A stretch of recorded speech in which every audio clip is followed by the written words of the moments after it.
Bonjour à tous et bienvenue sur la chaîne Architecte Bâtisseur. Alors là je suis en direct du salon de l'éco-construction à Tunis. En tant que formateur, je représente le GDA Sidi Amar pour la partie du projet social que l'on a dans la région de Rawed pour faire un bâtiment pour l'école Yamama. Donc là je vais vous présenter un peu ce projet parce qu'on va le suivre tout au long de sa réalisation. Et déjà on est à la partie conception qui est déjà bien avancée.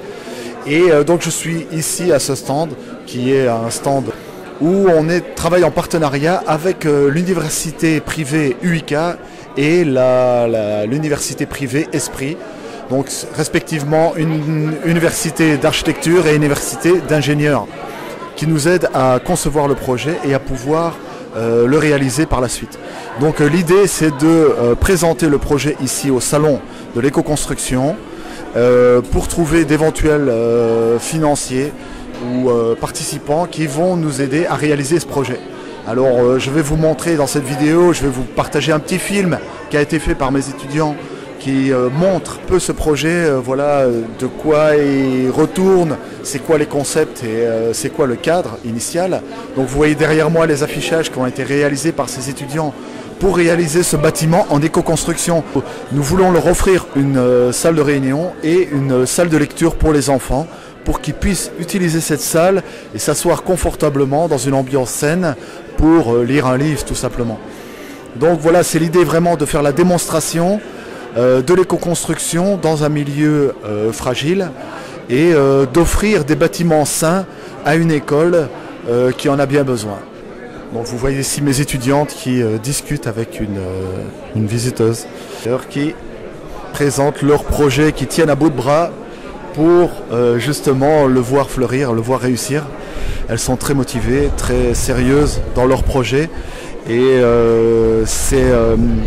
ça fait plaisir de voir que des jeunes s'intéressent à pouvoir développer non seulement l'éco-construction mais dans un milieu social pour des enfants défavorisés. Et donc vous voyez ici les affiches qui ont été faites par elles où elles présentent le projet, voilà, donc les 3D des projets, et ici vous voyez les photos de l'état actuel de l'école Yamama, donc dans la région Rawed, c'est la banlieue nord de Tunis. Voilà. Donc pour cette construction, on va utiliser la paille et la BTC et le torchis aussi pour voilà, pour couvrir, le torchis va être utilisé pour couvrir un mur existant en ciment.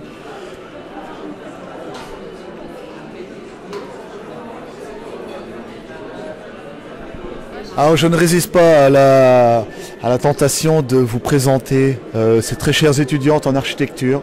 Là c'est pour la chaîne YouTube, hein, Architecte Bâtisseur. Voilà. Et donc voilà, dites-nous un peu un mot sur ce projet. Voilà. En quoi ça vous intéresse en tant qu'étudiant de travailler sur un projet comme ça?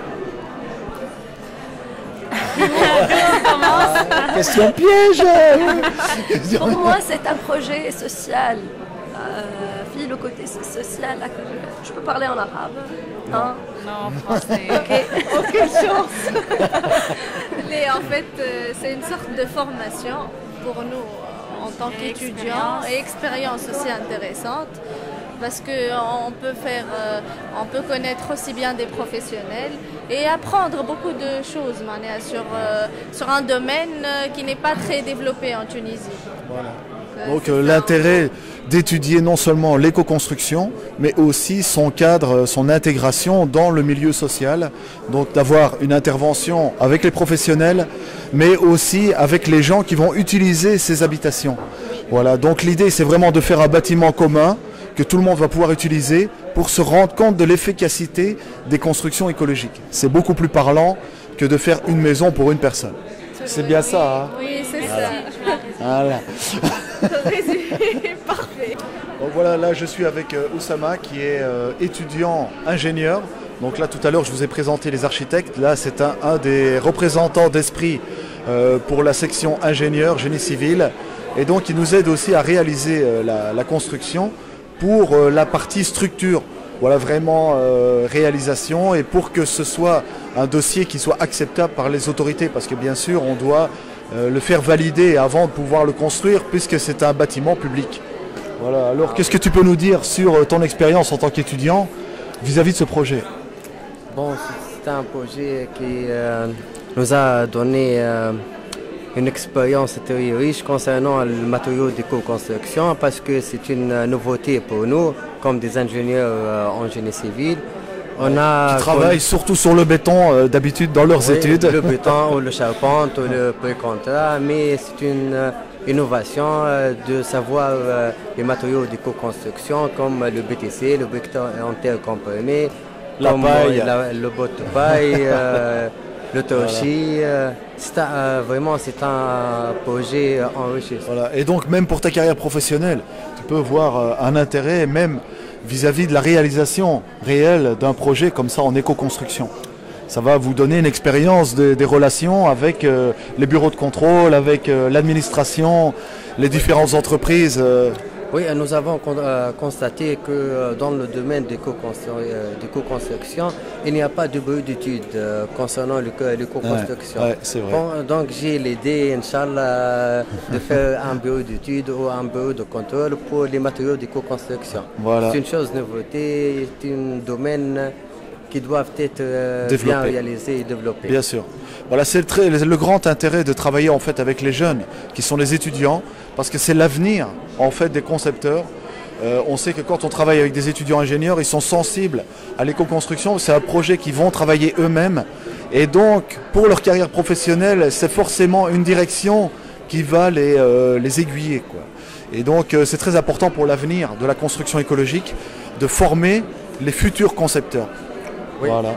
Oui, dans le domaine d'éco-construction, il n'y a pas de règles à suivre. Voilà. C'est pour cela. C'est une chose très innovation. Ok, bah merci pour ton intervention. Allez, ciao. Ciao. Voilà, je vous laisse sur quelques images du salon et aussi avec le film réalisé par mes étudiants. Ciao, ciao.